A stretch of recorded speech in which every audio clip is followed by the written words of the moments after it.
Hello friends, today in this video we have to find out what is double fertilization, what are its mechanism, what are its function, and in which span this is present or seen, and all about the double fertilization. Okay, let's start the video. Next, double fertilization. The Here the definition, we have to describe what is double fertilization. That means what is the definition of it. Okay, here, given that the pollen tube enters the synergy, we knew about that pollen tube. Here, this pollen tube is present in male. That pollen is the male gametophyte represents, and in this pollen tube enters the synergy. That pollen tube enters the synergy and release two male gametes. We knew about it.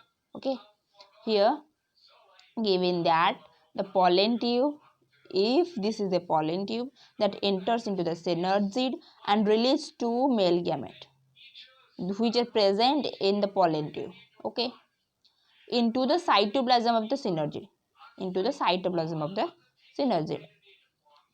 Next, one of the male gamete, that means the two gametes are released by the pollen tube, and from these two, one of the male gamete fuses with the egg nucleus. One of the male gamete fuses with the egg nucleus, and the other, what will happen to the other? And this is known as syngamy or fertilization. Okay, if one of the male gametes fuses with egg, that is known as fertilization or syngamy. Okay, or syngamy.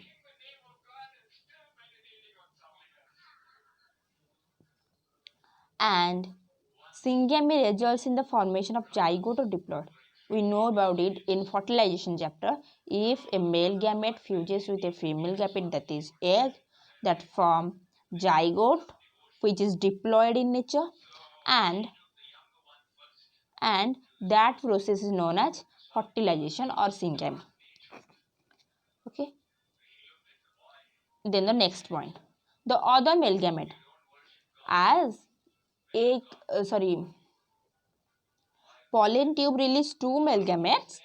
One fuses with the egg cell and the other, which is present behind this, that other male gamete fuses with two polar nuclei. Okay, two polar nuclei located at the central cells produce triploid endosperm nucleus. So there are three fusion occur. One is with a male gamete with to a egg cell, and the other with two polar nuclei. Other gamete is fuses to polar nuclei located at the central cell produce triploid endosperm nucleus, that produce triploid endosperm nucleus. Okay, as it involves fusion of three haploid nucleus, that these male gametes fuses three haploid nucleus. One is egg cell nucleus, other is polar nucleus, other two are. Okay, as it involves three haploid nucleus, that's why it is known as triple fusion.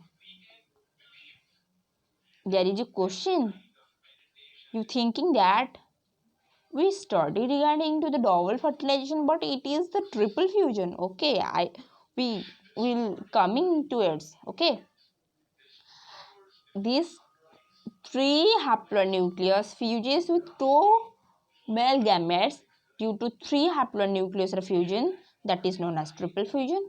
Then as two type of fusion, one is syngamy and other is fusion of polar nuclei to the male gamete.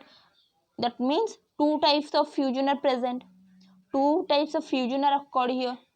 So as of two types of fusion, that is syngamy and triple fusion, syngamy and triple fusion, sorry, I have described it before. Three haploid nucleus means one male gametophyte nucleus and other two polar nucleus. That is known as triple fusion. Okay, this condition is known as triple fusion, and here the fusion, that is syngamy and triple fusion. Okay, I think you can understand it. Sorry.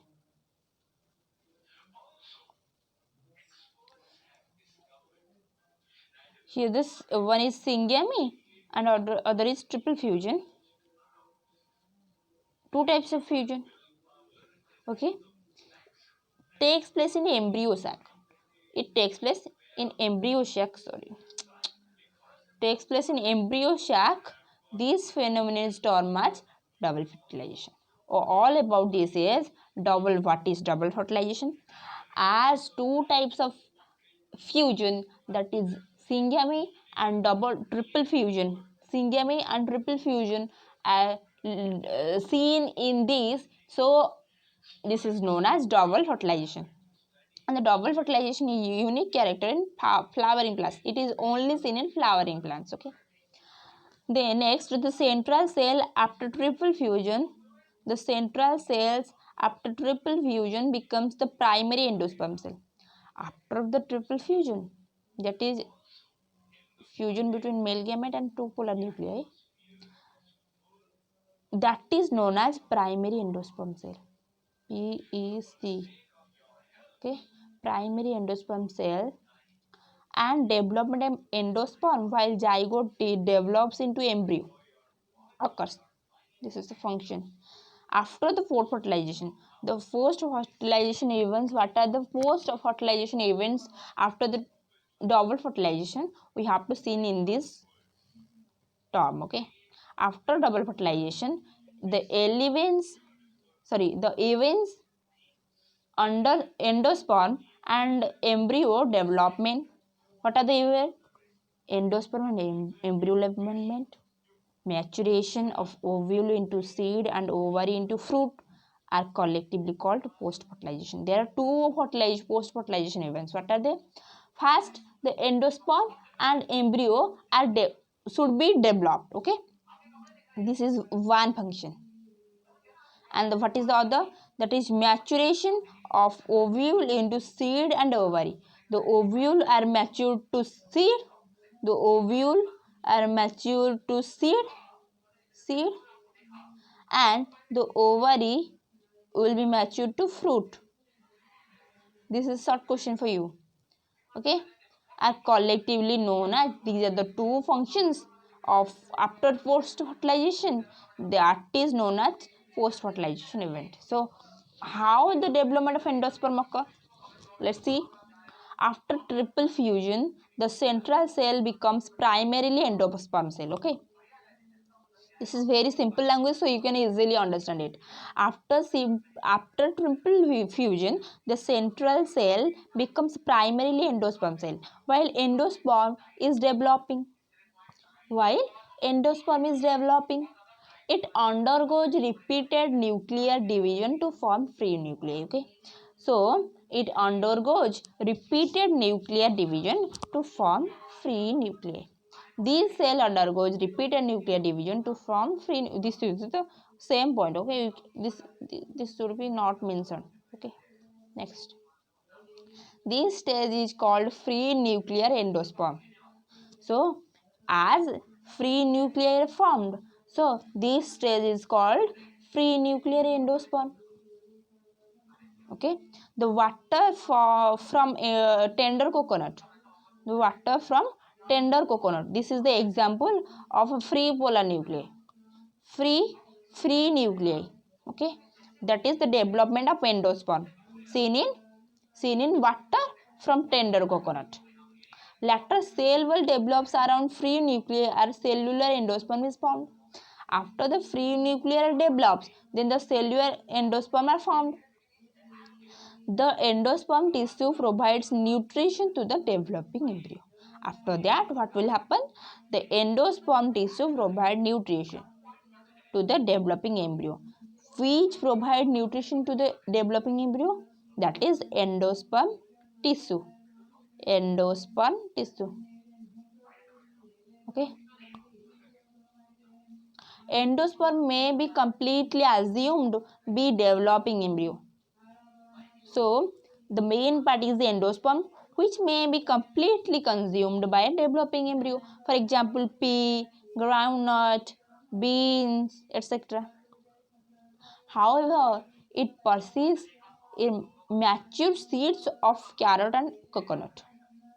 It doesn't present persists in mature seed of carrot and coconut. Next, endosperm is used during seed germination. Okay, endosperm is used during the seed germination. This is the main function of endosperm is seed germination. So seed germination process is only characterized by the endosperm. Okay, development. Then what is the development of embryo? Embryo develops into micropylar end of embryo sac. So after all this, the embryo develops at the micropylar end of the embryo sac, where the zygote is situated. The zygote is situated at which position? At that position, embryo develops into micropylar end. The zygote make a proembryo that matures into globular heart-shaped embryo. Okay. After all this, zygote makes a proembryo. The zygote makes a proembryo that matures into globular heart-shaped embryo. Okay. Next, a typical dicotyledonous embryo consists of embryonal axis. If the typical dicotyledonous embryo is present, then it consists of embryonal axis and two cotyledons. The portion of embryonal axis above the level of cotyledons is epicotyle. So what is epicotyle? The portion of embryonal axis above the level of cotyledons in the epicotyle. The epicotyle terminates with plumule. This is plumule or stem tip. This is terminates the plumule and stem tip. The cylindrical portion below the level of cotyledon is the hypocotyle that terminates in the radicle or root tip. The root tip is covered with a root cap. Okay. Next, the embryo of monocotyledons possess only one cotyledon. If the embryo is monocotyledon, that is only one cotyledon is present at that. So in grass family, it is seen in only grass family that cotyledon is called as scutellum. The grass family, the cotyledon is known as scutellum, that situated towards one side of the embryonal axis. That situated towards the one side of the embryonal axis.